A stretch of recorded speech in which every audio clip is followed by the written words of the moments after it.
Alright, so welcome back. This is the advanced brush tutorial in Photoshop. What I've done to start is change these three shapes into brushes. I'm going to start with this polka dotted shape. Let's go ahead and go into our free paint layer.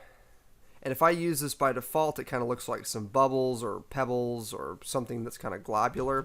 If I go through and go to my brush tip shape, I can dial down the spacing for more of a bristled effect. And you want to play with this. The spacing will change the way the brush works entirely. So this works fine. If I want to add shape dynamics and transfer, it's going to work even better. This is going to give me more of a 3D effect. Pretty cool, right? Now, let's say I wanted to texture it. There are two ways to do this. We're going to start with the one that says texture. And by default, you may have these in here. You could actually load your own custom patterns though. If you go to the gear in the top right corner, you can load up patterns. And I'm going to load my Vancouver blues. So if I go into this texture and use my brush again, there's actually not that much of a difference. You can kind of see it in here.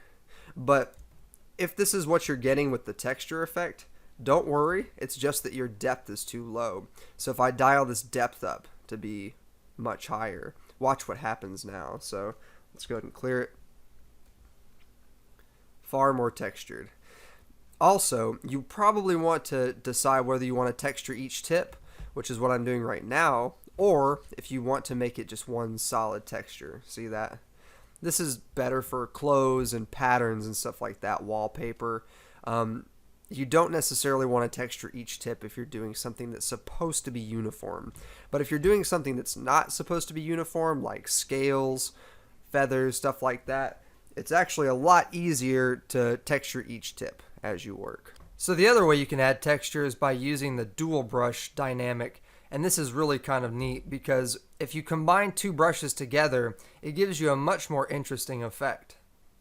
You see that? I've combined this angled brush with this clumpy brush, and I've gotten this cool kind of techno effect here. And you can change this however you like, giving yourself all kinds of different effects.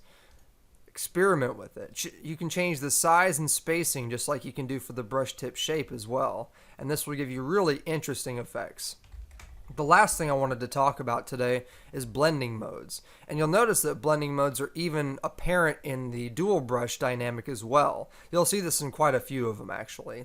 So let's start with multiply. Multiply is going to add darkness to a shape.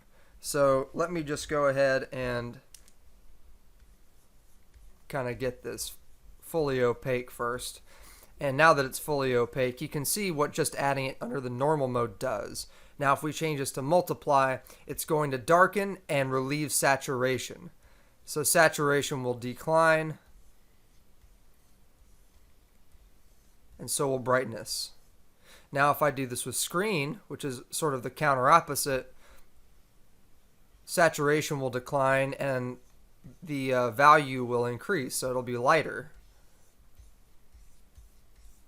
See that? Each time I pick up and lower my brush, it gives me a new level of light or dark depending on my mode. Now if you want to retain or increase saturation, you just use the burn or the dodge, the one right beneath these two. So if I use color burn, it's going to darken it, but see that? It's highly saturated now. And if I was to use the dodge, pretty wicked. So this is not only useful for creating a palette so that you can pick through here, it's useful for quickly adding light or shadow to any subject. I hope that you guys found this useful. Please like and subscribe. Thanks.